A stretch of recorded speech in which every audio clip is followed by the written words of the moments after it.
Wczoraj oczywiście 17 zainteresować, że dyrektor kontraktu firma Stalni, która realizuje drogę S8, niestety nie przydaje, bo jakieś tam uzgodnienia mają dotyczące kontraktu, umowy związanej z metrem warszawskim, bo też ta firma metro warszawskie buduje, w związku z tym będzie oczywiście. Proszę Państwa, ale obiecuję jedno, bo dyrektor obiecał to, że w związku z tym, że ta grupa wykonawcza będzie na terenie Tomaszowa, sieci TS. W związku z tym pan dyrektor obiecał, że na pewno w pierwszym kwartale, jeżeli Państwo radni będą sobie życzyli, to na sesję Rady Powiatu przyleci. Dzisiaj chciałbym tylko, bo ja rozmawiałem z panem dyrektorem, żeby ten punkt został bez jakichkolwiek zmianki na temat S8. Pan dyrektor mi przekazał szereg danych związanych z realizacją tej drogi. Ja chciałbym Państwu w skrócie przekazać.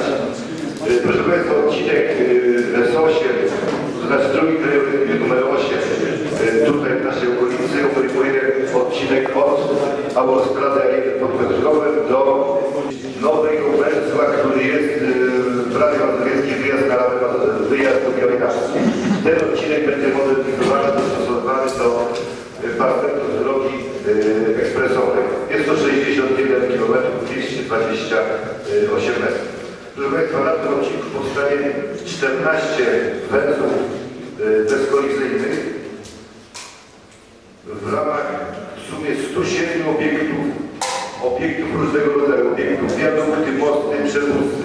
Jest tego, proszę Państwa, bardzo trudno jak na 61 km, ale to są takie rzeczy jak przejścia dla zwierząt, przejazdy gospodarcze.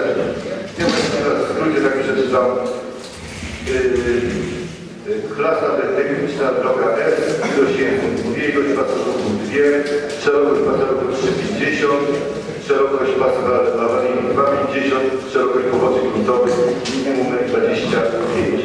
Szerokość pasa rozdziału między jezdniami 4 metry, w tym opaska wewnętrzna 2 razy 0,5 metra. Szerokość jest minimum 10 metrów. Nośność nawierzchni 115 kN na osi. Na odcinku tych 66-61 km trasa będzie przebiegała generalnie po istniejącym śladzie, tylko w okolicach Emilianowa będzie ponownym śladzie. W okolicach Jadwikowa to będzie troszeczkę zmniejszany parametr promienia, po prostu będzie troszeczkę zwiększony z uwagi na prędkość podróży. Tomaszów Mazowiecki będzie miał 3 węzły. Węzeł w okolicach dzisiejszych światów, znaczy na południu przed węzłami świateł. To będzie węzeł pod tytułem Tomaszów Południe. Na przedłużeniu ulicy Orzeszkowej będzie węzeł Tomaszów Centrum i przy wyjeździe za zakładami drobiarskich będzie węzeł Północ. Następne węzły, jakie będą na terenie powiatu tomaszowskiego, to jest węzeł Jakubów, istniejący zjeździe jak stacja benzynowa jest przy wjeździe do Jakubowa.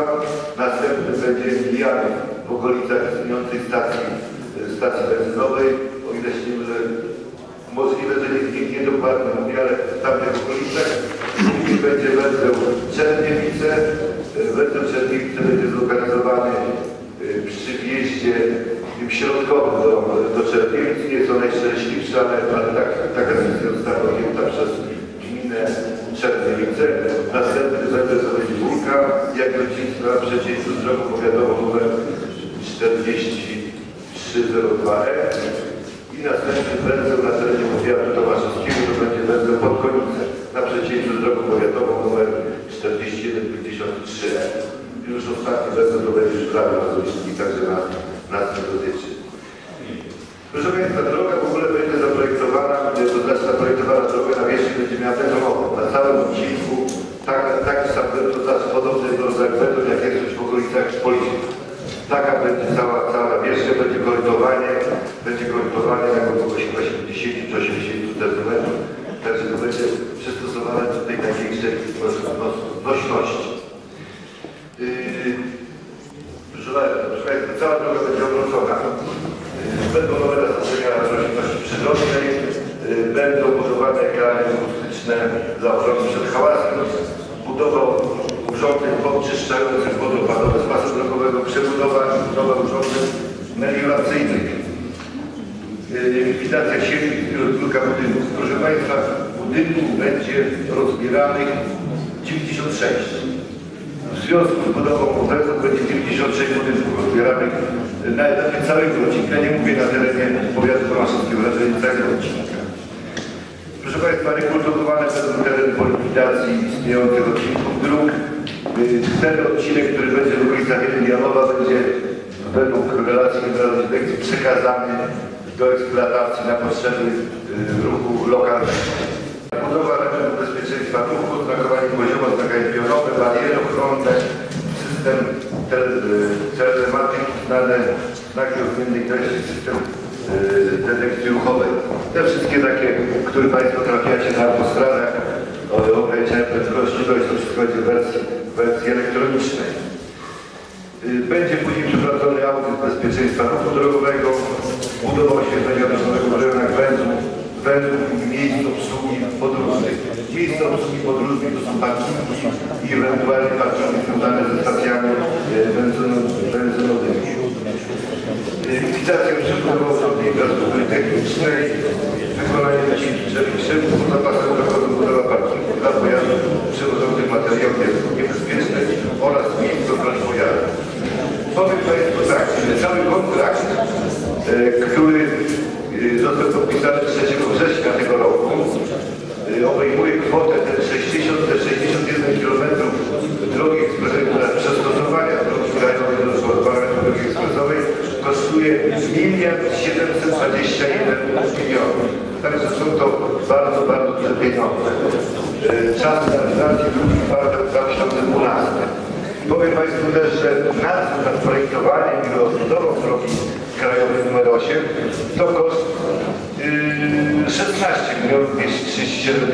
Także to są olbrzymie pieniądze i kontrolę, to znaczy nadzór nad tą drogą będzie prowadziła angielska firma Jakobs. Proszę Państwa, jak będzie wyglądała budowa?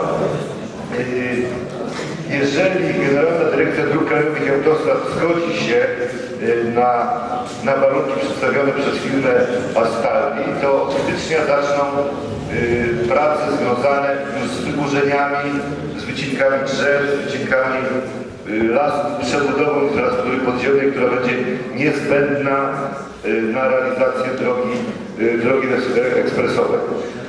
Proszę Państwa, jak będzie to robione w związku z tym, że odcinek jest 60 km, będzie podzielony na 6 odcinków po 10 km. I będzie tak, odcinek, realizację firma Astaldi zaczyna najpóźniej w maju od odcinka Piotrkowskiego, 10 km będzie odcinek Piotrkowski, później będzie przerwa 10 km, następny odcinek będzie przebudowany. Chodzi o to, żeby ciurkiem nie była droga zamknięta na pełnym odcinku. Będą robione odcinki po 10 km, 3 odcinki po 10 km będą robione. Będzie zamknięty cała szerokość pasa drogowego będzie zamknięta, to znaczy jeden odcinek całej jezdni i będzie ruch kumulowany na jednej jezdni. Będzie, proszę Państwa, będzie przez cały raz pracowany, będzie korytowany, także nie będzie możliwości innej. Także musicie Państwo liczyć się z kłopotami, jakie będą przez najbliższe lata, jeśli chodzi o drogę numer 8. Będzie około 120 kilometrów dróg towarzyszących. Są to drogi serwisowe i drogi, które będą, tak jak na przykład będzie droga od ulicy Ujezdzkiej w miejscu istniejącego ślimaka wjazdowego na drogę krajową nr 8, tam będzie rondo i z tego ronda będzie równoległa droga do S8, która będzie prowadziła do Węzła na przedłużeniu ulicy Orzeszkowej, że będzie można, jadąc od strony Łodzi, od Bujazdu, wjechać na rondo i później drogą równoległą dojechać do Węzła i wjechać bezpiecznie na drogę ekspresową. Bo dzisiaj wiadomość, że znowu wypadek śmiertelny na drodze nr 8. Ktoś jadąc od strony Piotrkowa skręca w lewo, chciał właśnie na ślimak, za późno włączył sygnalizację i tir go zdmuchnął. I wypadek śmiertelny na drodze, także ta droga jest wyjątkowo niebezpieczna i odcinek 1220 metrów na ulicy Ujezdzkiej od ślimaka do drogi krajowej nr 48, to znaczy do ulicy Wysokiej, będzie przebudowany z termin przebudowany, to znaczy no, poprawiana jakość tej drogi. Termin do 30 listopada 2009 roku. Ja tylko jeszcze jedno pytanie mam, jakby Pan powiedział, co w Łaźnisku, czy tam będzie jakiś wiatr, czy coś? W Łaźnisku będzie wiatr. Dobrze. Będzie wiatr. Także tam nie będzie, proszę Państwa, no na pewno droga ekspresowa no, rządzi się swoimi prawami. Nie będzie żadnych poziomych, tak jak bez skrzyżowań. Wszystkie będą bezkolizyjne. To znaczy, albo będzie przejazd górą albo tunelem, ale na pewno z wielu dróg lokalnych nie będzie można wjechać na trasę tak jak teraz się wjeżdża. Po prostu względy bezpieczeństwa, zresztą cała droga będzie grodzona. Teraz proszę Państwa widzicie, na poszczególnych odcinkach już te płoty są, tych płotów będzie dużo więcej. Także ja w sumie dziękuję. Dziękuję bardzo panu Jackowi Kowalskiemu, członkowi zarządu powiatu.